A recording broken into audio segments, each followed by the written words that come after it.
What if I told you the greatest basketball player of all time was once cut from his high school varsity team? It sounds like a myth, but for Michael Jordan, this wasn't just a setback. It was the spark that ignited a fire that would change the game forever. How does a kid who couldn't even make his local team become a global icon, a name synonymous with greatness itself? This isn't just a story about slam dunks and championships. This is the story of the will to win, forged in the fires of failure. When we think of Michael Jordan, we picture the high-flying dunks, the championship rings, the legendary flu game. We see the icon.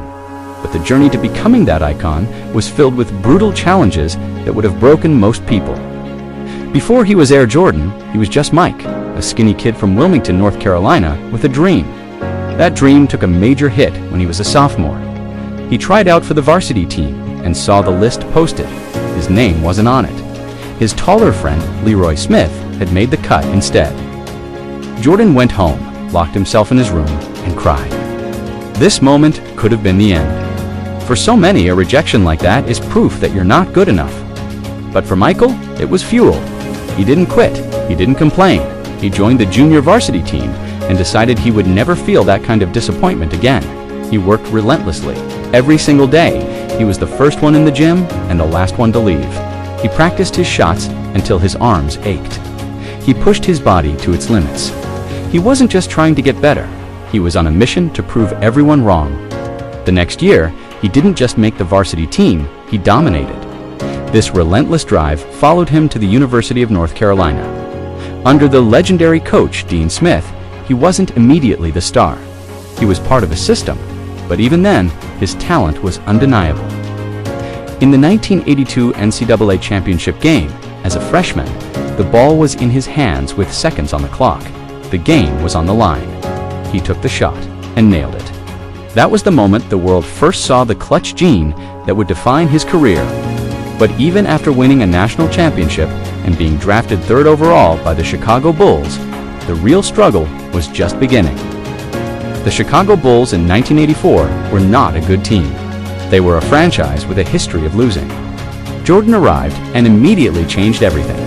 His athleticism was off the charts. He was an instant all-star, the Rookie of the Year, and he was electrifying. But one man, no matter how great, can't win a championship alone. The mid to late 80s for Jordan were a period of incredible individual success and crushing team failure. The main roadblock, a team called the Detroit Pistons, better known as the Bad Boys, they were physical, aggressive, and they had a specific strategy for stopping MJ, the Jordan rules.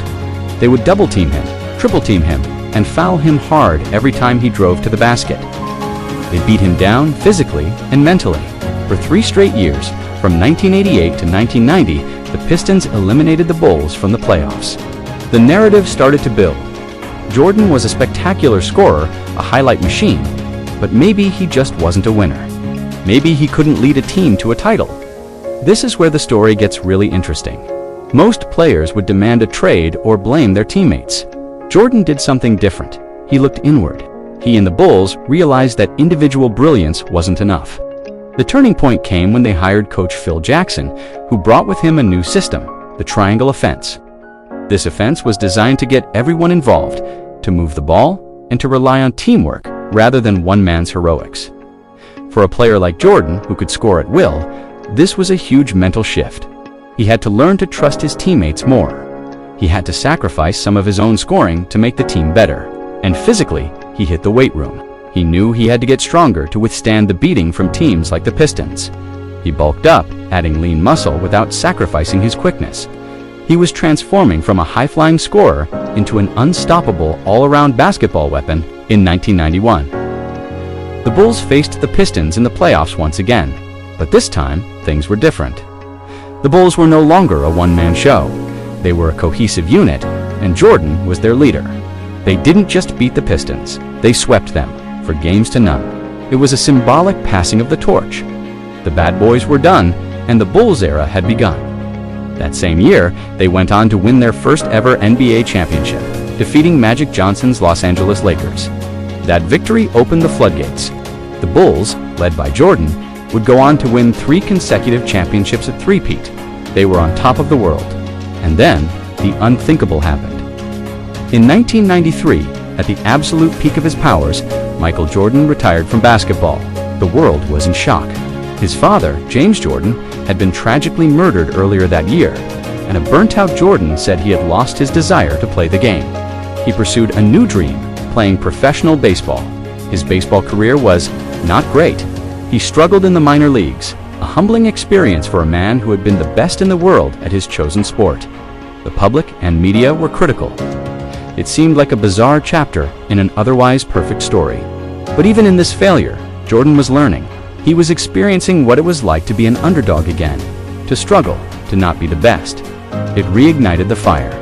And then, in the spring of 1995, two simple words sent shockwaves through the sports world. "I'm back."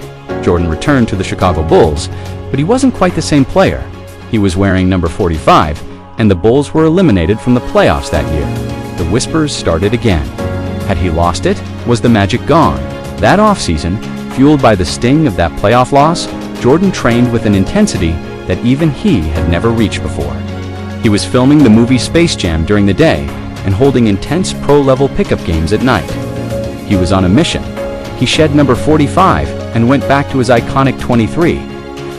What happened next is the stuff of legend. The 1995-96 Chicago Bulls are widely considered the greatest team in NBA history.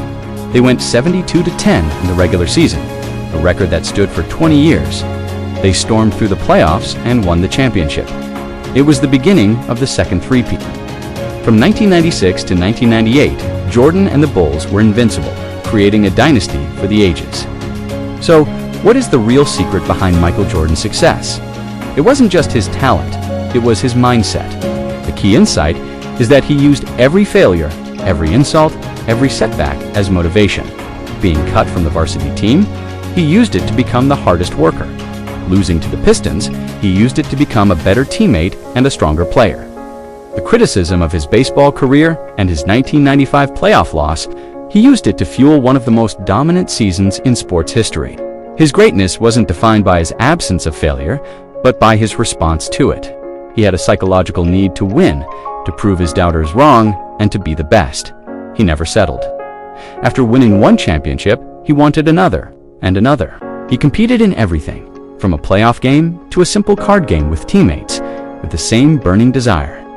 The memorable takeaway from Michael Jordan's story is this: your limits are often self-imposed, and your failures can be your greatest assets if you let them.